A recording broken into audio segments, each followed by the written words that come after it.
A group of survivors set up a massive shredder on the only bridge leading to their shelter, effectively deterring any zombies from getting close. However, even the sturdiest fortress can fall apart from within due to internal discord. Several months ago, on an ordinary morning, a humble fisherman named Jizugu was going about his routine, processing fresh fish. As he deftly gutted the fish, he was stunned to see a gutted fish spring back to life and start flopping around. To his utter disbelief, all the other fish he'd cleaned began to thrash about as well. Jizugu, having fished for over 60 years, had never witnessed anything like this. Erring on the side of caution, he called his son, Trailer, the local sheriff.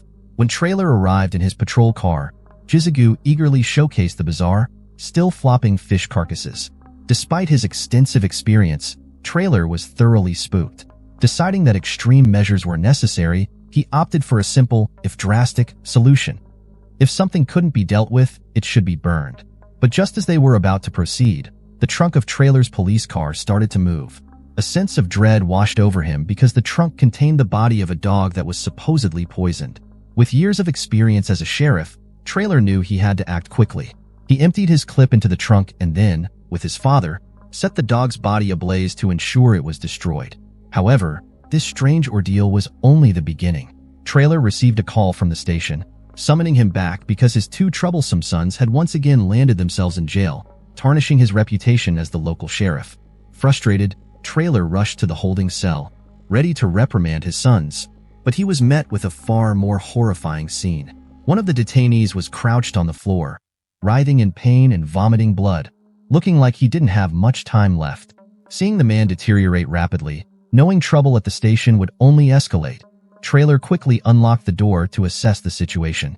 But as they approached, the detainee suddenly went berserk and lunged at the officers. Trailer rushed in to assist his colleagues, but in the next moment, the suspect tackled his eldest son Joseph, viciously biting into him.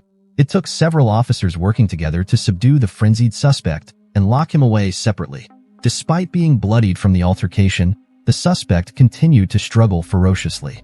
Soon after, Joss, their mother, hurriedly took Joseph to the hospital where she worked. A tetanus shot was necessary after such an incident, but as soon as they dealt with Joseph, the hospital began experiencing several new biting incidents, causing some medical staff to flee in fear. Unbeknownst to them, a terrifying zombie virus had begun spreading through the small town. Unaware of the escalating crisis, Trailer proceeded to handle a routine domestic dispute case, unaware that the house's female resident had already turned into a zombie. Upon seeing Trailer, she lunged and bit into his arm. In pain, Trailer managed to push the zombie away and quickly escaped, running back to his patrol car to grab a first aid kit for the bleeding wound. But moments later, the female zombie followed, knocking down her bewildered husband. Trailer, now realizing the severity of the situation, swiftly escorted the frenzied woman away in front of her husband. As Trailer drove the injured man to the hospital, he received a radio call from dispatch informing him of widespread violence erupting all over the town. His wife Joss also left a message, urgently warning him. A terrifying zombie virus was sweeping through their small Indian town. As Trailer drove to the rendezvous point, he spotted an ambulance stopped on a bridge. It turned out to be his wife, Joss. She seemed to have gone through something terrifying and grabbed Trailer's gun, immediately shooting the driver who was about to rise. They then discovered Joseph locked inside the ambulance, being attacked by a zombie. Desperate to save his son, Trailer shot the door open. Unfortunately, the zombie that Joseph kicked away landed right on Trailer. As he struggled to fight back, an older man with a chainsaw arrived just in time to help. It was Jizugu, coming to their aid with his team. Seeing these reanimated zombies, they realized the only way to deal with them was to burn them with fire. In just a few days, the entire town was overrun. Both Trailer and his son Joseph had been bitten, which would normally mean they'd turn into zombies. But this movie takes a different route. The screenwriter introduced an interesting twist, the concept of a destined bloodline. Simply put, as long as someone is of Native American descent, they are immune to the zombie virus. Other ethnicities aren't so lucky. This resulted in most of the nearby white population turning into zombies within a few months. Under Trailer's leadership, a refuge primarily composed of Native Americans was established. They erected high walls around their settlement and set up numerous checkpoints on the only bridge leading to the refuge. With dedicated guards and top-notch safety measures, they ensured the utmost security. One day, Joseph returned from patrol with a few survivors, But this good deed turned problematic. During the security check, an incident occurred. A man was carrying his barely conscious daughter, trying to hide her condition. Lysol, Trailer's younger son, noticed the bite marks on the girl's neck and immediately took down the man. When Joseph tried to intervene, Lysol lashed out, accusing him of jeopardizing the safety of the entire refuge. Lysol then handed the man a knife, saying, "If you want to come in, you need to deal with your infected daughter yourself." As tensions escalated, Trailer arrived with his team. After understanding the situation, he decided to shelter the uninfected survivors. As for the infected girl, Trailer took it upon himself to euthanize her humanely. However, despite their carefulness, another infected woman slipped through unnoticed, as her bite wound was on her abdomen. The man who lost his daughter, consumed by despair, shot himself in the restroom and turned into a zombie, but was quickly dealt with by Trailer. Trailer's decision to accept the survivors didn't sit well with Lysol. To him, taking in non-native survivors posed a significant risk. If any infected white individuals infiltrated the refuge, it would create a major safety threat. Although Native Americans were immune to the virus, zombies would still attack them.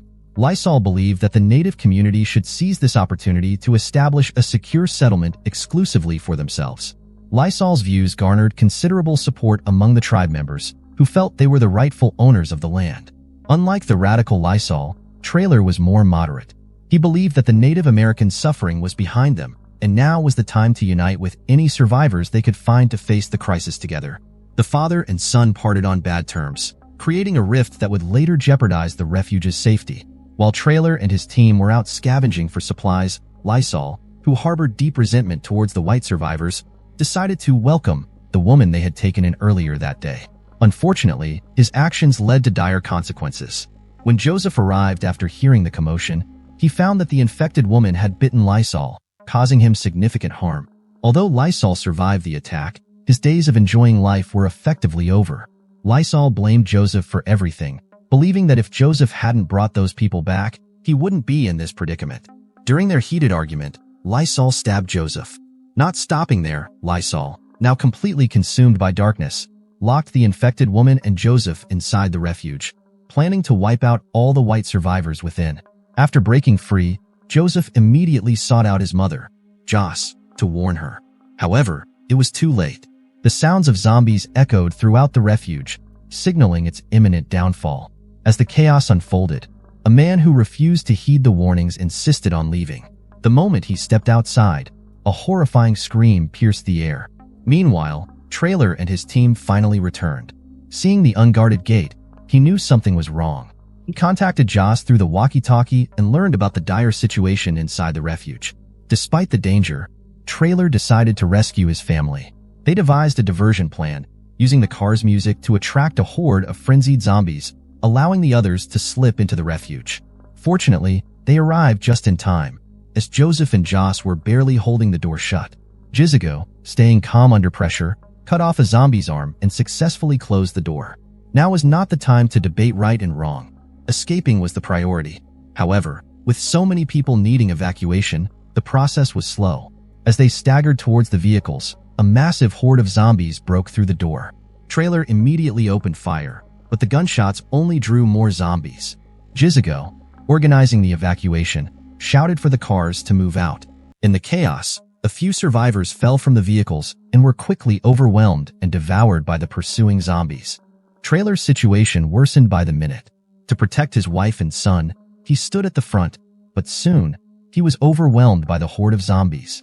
Even if he was immune to the virus, being devoured by a swarm of zombies was still fatal. Trailer's sacrifice for his family was a noble one, and he died a hero. Joss and Joseph, heartbroken, followed Jizigu to escape the refuge. Before they could even catch their breath, someone reached out to Jizigu, informing him that there were more survivors waiting for rescue in a nearby church. However, this was part of Lysol's sinister plan. Lysol had lost his sanity, and Jizigu knew he had to stop him, even if it meant killing his own kin. Jizigu and his team arrived at the church, catching Lysol's accomplices off guard and swiftly taking them out. However, there was no sign of Lysol himself. Unbeknownst to them, this was Lysol's cunning strategy. His true target was Joseph's wife, Charlie, who he blamed for bringing the white survivors into their community in the first place. Just as Lysol released the zombies from the trunk, ready to feed Charlie to them, Joss finally couldn't bear it any longer and drew her gun.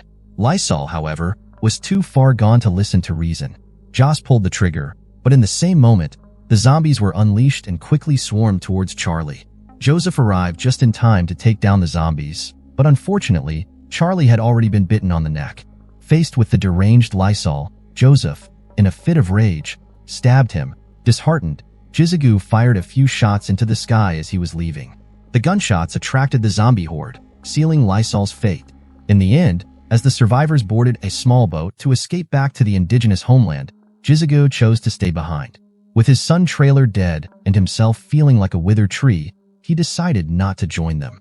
After bidding farewell to his loved ones, Jizugu drew his katana and charged into the horde of zombies, soon to be engulfed by them. Meanwhile, on the boat, Charlie gave birth to a baby girl. Although she was white and lacked immunity to the virus, it seemed the child had inherited Joseph's resistance, offering a glimmer of hope. In the final moments, at Charlie's heartfelt request, Joseph mercifully ended her suffering. Now, the question arises. If you were the leader of a sanctuary, how would you go about accepting other survivors?